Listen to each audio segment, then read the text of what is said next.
नीतीश की लंबी चुप्पी के बाद आखिर वो वक्त आ ही गया जब बिहार ने एक बार फिर से लीड करने का मन बना लिया है। बिहार आने वाले 2024 को लीड करेगा, ऐसी संभावनाएं अब प्रबल होती जा रही हैं। आपको बता दें कि लगातार ये कहा जा रहा था कि भारतीय जनता पार्टी नीतीश कुमार को अपने पाले में करने के लिए हर वो हथकंडा अपना रही है, लेकिन नीतीश कुमार इस बार पूरी तरह से रिजिड हैं कि वो अपने ही हिसाब से आगे की राजनीति और रणनीति करेंगे। आपको बता दें कि लंबे समय के बाद, आपको याद होगा कि 2015 में नीतीश कुमार ने, भले ही 2014 का चुनाव वो हार गए थे, लेकिन 2015 में जिस तरह से उन्होंने योजना बनाई थी वो योजना पूरी तरह से सफल नज़र आई थी। नीतीश कुमार ने ये तय कर लिया था कि वो महागठबंधन के साथ चुनाव लड़ेंगे। सीट शेयरिंग का फॉर्मूला भी तय हो गया और कुछ शर्तों के साथ नीतीश कुमार मुख्यमंत्री की कुर्सी पर बैठ गए थे। इस बार भाजपा उनके साथ नहीं थी। एक बार फिर से नीतीश कुमार 2020 के चुनाव के बाद अपने हिसाब से अपनी रणनीति तय कर चुके हैं। 2020 के चुनाव में भाजपा के साथ लड़े, लेकिन ये संबंध लंबा नहीं चल सका और नीतीश कुमार ने बीच में ही भारतीय जनता पार्टी का हाथ छोड़ दिया। अब जबकि 2024 के चुनाव की तैयारियां शुरू हो गई हैं, कहा बहुत कुछ जा रहा है, लेकिन इसमें सबसे ज़्यादा जो नीतीश कुमार को देखा जा रहा था और देश की राजनीति में कैसे नीतीश कुमार प्रवेश करेंगे, नरेंद्र मोदी के सामने सबसे बड़ा विकल्प और सबसे बड़ा टेंशन कौन दे पाएगा, इस बात की तलाश चल ही रही थी। नीतीश कुमार लगातार इस दिशा में अपने लिए रास्ता खोज रहे थे। हालांकि पहले राउंड में जब वो अलग अलग राजनीतिक दल के नेताओं से मुलाकात किए तो बात बनती हुई नज़र नहीं आई। इसके बाद आप जानते हैं कि जब कुछ दिन तक किसी चीज़ को छोड़ दिया जाता है तो उसका वैल्यू पता चलने लगता है। नीतीश कुमार ने राष्ट्रीय राजनीति में अपनी पकड़ को बिल्कुल ही ढीला कर दिया और चर्चा भी करना बंद कर दिया। यहाँ तक कि नीतीश कुमार से जब सवाल पूछे जाते थे तो वो यही कहते थे कि विपक्ष को चाहिए कि वो एक साथ जुटे, मैं साथ में हूँ, लेकिन मैं किसी भी पद का दावेदार नहीं हूँ। ये सारी बातें रखते हुए नीतीश कुमार ने बार बार कहा था कि इसमें पहल कांग्रेस को करना चाहिए क्योंकि कांग्रेस बड़ी पार्टी है। इस बीच में सोनिया गांधी से उनकी मुलाकात जो हुई थी, उस मुलाकात के बाद कहा यह जा रहा था कि सोनिया गांधी ने साफ कर दिया था कि उनके यहाँ अभी अध्यक्ष का चुनाव नहीं हुआ है। अध्यक्ष के चुनाव के बाद सोनिया गांधी नहीं बल्कि जो पार्टी के राष्ट्रीय अध्यक्ष होंगे उनसे बातचीत होगी। अब वो वक्त आ गया है विपक्षी एकता के लिए।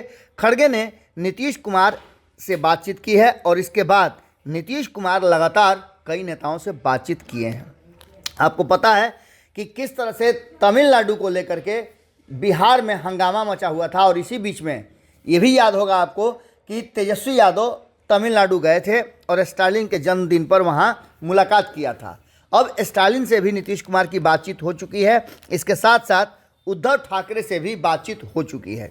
आपको याद होगा कि हमने एक खबर किया था, जिस खबर में ये बताने का कोशिश किया था कि नीतीश कुमार के एक एक्शन से भारतीय जनता पार्टी चारों खाने चित है और भारतीय जनता पार्टी जो अभी वर्तमान में 303 सीटों वाली पार्टी है, वो परेशान है कि आने वाले समय में 2024 के चुनाव में 272 सीटों का जुगाड़ कैसे होगा, जिससे नरेंद्र मोदी को देश का प्रधानमंत्री तीसरी बार बनाया जा सके। और इसी को लेकर के नीतीश कुमार ने अब एक्शन शुरू कर दिया है। आपको बता दें कि नीतीश कुमार ने जिस तरह से पूरा पावर ऑफ अटर्नी अपने हाथ में ले लिया है और शर्तें भी एग्रीमेंट की बन गई हैं, उसके बाद भाजपा की कहानी लगभग धीरे धीरे समाप्त होती जा रही है।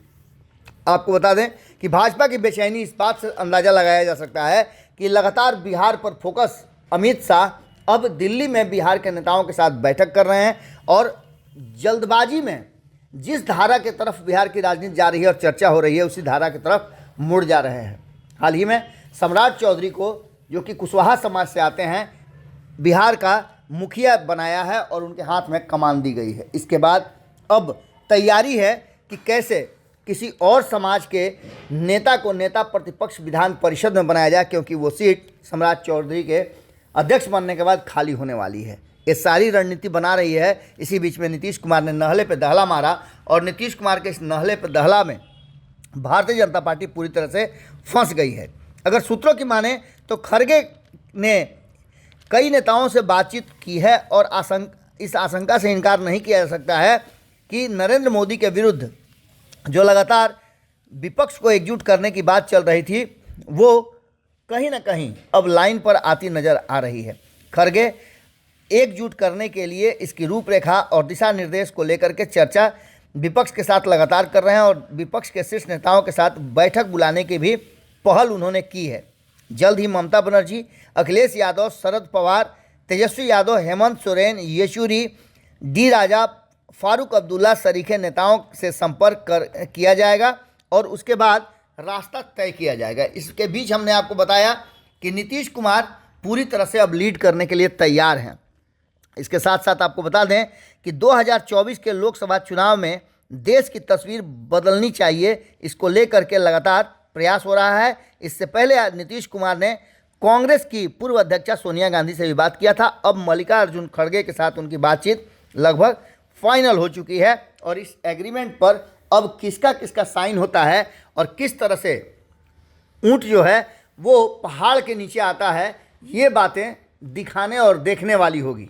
बता दें आपको कि विपक्ष के शीर्ष नेताओं के साथ बैठक की तैयारी भी शुरू हो गई है और एग्रीमेंट की शर्तों को लेकर के सबके हस्ताक्षर होने हैं और शर्तें नीतीश कुमार ने लागू कर दी है। देखना दिलचस्प होगा कि गैर भाजपाई ये दल किस तरह से एकजुट होते हैं और आने वाले चुनाव में कौन इसका अगुवा होता है। कहा तो ये जा रहा है कि नीतीश कुमार के नाम पर फाइनल कहा जा रहा है कि सबकी जो बातें हैं वो तय हो गई हैं और सभी ने नीतीश कुमार को स्वीकार कर लिया है। कुछ को छोड़ दें तो वो भी देर सवेर मान जाएंगे और नरेंद्र मोदी वर्सेस नीतीश कुमार आने वाला 2024 का चुनाव हो सकता है। हालांकि नीतीश कुमार इनकार कर रहे हैं, लेकिन इसके बाद भी कांग्रेस के तरफ से पहल करना कहीं ना कहीं नीतीश कुमार के लिए ये सुखद है और आने वाले समय में बहुत कुछ देखने को मिलेगा। जुड़े रहिएगा भारत लाइव के साथ, अगली खबर में जल्दी ही मुलाकात होगी। अगर ये वीडियो पसंद आई और वह बिहार के राजनीति और बिहारियत से सरोकार रखेनी तो सब्सक्राइब बटन दबा के चैनल के सब्सक्राइब कर ली। ओजे एगो घंटी बा, ओकरा बटन दबा देला से कुल सटीक और मारक खबर रुआ मुफ्त में मिल जाई। अगर रुआ पत्रकारिता के हमनी के नया प्रयोग में सहयोग कर चाहतानी तो ज्वाइन बटन दबा दी। पेटीएम नंबर नोट कर ली 9386816700। धन्यवाद।